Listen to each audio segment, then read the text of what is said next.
Hey everyone! In the final chapter of Jimmy Cliff's extraordinary life, the world finds itself revisiting a legacy that was never just about music, but about revolution, about liberation, about carrying the weight of a people and transforming pain into poetry. And as we now uncover the last message he left behind before his passing, a message so deeply human and so profoundly honest that it forces us to rethink not only his legacy, but our own role in the world. We begin by going back to the dusty hills of Somerton District in Jamaica, where a barefoot boy named James Chambers dreamed of a life far removed from the hardships that surrounded him.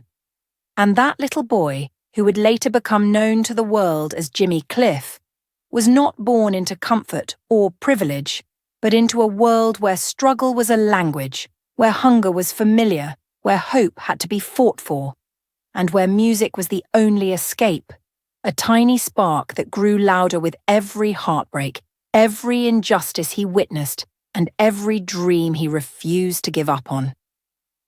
As he grew older and began singing in local competitions, Cliff discovered that his voice was not just melodic but magnetic, carrying a mixture of agony, rebellion, and resilience. And by the age of 14, he had made his way to Kingston, chasing opportunity with nothing but ambition and a stubborn belief that music could open doors even poverty had nailed shut. And Kingston in the 1960s was a hotbed of political unrest, social tension, and raw creative energy, a place where the streets were both dangerous and inspiring. And it was in this chaotic environment that Cliff sharpened his sound, writing songs that didn't simply entertain but awakened something inside the people. Songs like Hurricane Hattie, Miss Jamaica, and later, Many Rivers to Cross. A song that would become an anthem for anyone who had ever struggled, cried, or begged life for another chance. But the true turning point came when he starred in The Harder They Come, a film that cracked open the world's window into Jamaican life, exposing global audiences to the gritty reality of poverty, police corruption, systemic injustice, and the fiery spirit of the people who refused to be crushed by any system. And Cliff's performance was so real, so raw, so emotionally devastating that it transformed him overnight from musician to icon, from singer to symbol, from artist to the voice of resistance. And yet, behind the fame, behind the international tours, behind the celebrated anthems, Cliff carried private battles that few ever saw. Health scares, emotional breakdowns, betrayals within the music industry, and moments of deep loneliness despite global fame.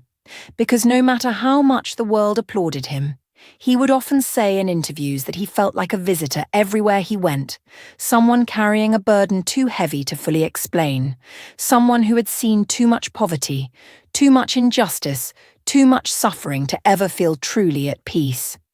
And in his final years, when his body began to weaken but his spirit stayed fierce, Cliff started writing what he called messages for the future, reflections he planned to leave behind for the coming generation. And according to those close to him, his final message, the one he shared just days before his passing, was not a song, not a speech, not a poem, but a truth he had carried for decades, that the world is forgetting humanity and that music, unity, and compassion are no longer luxuries but necessities if we want to survive.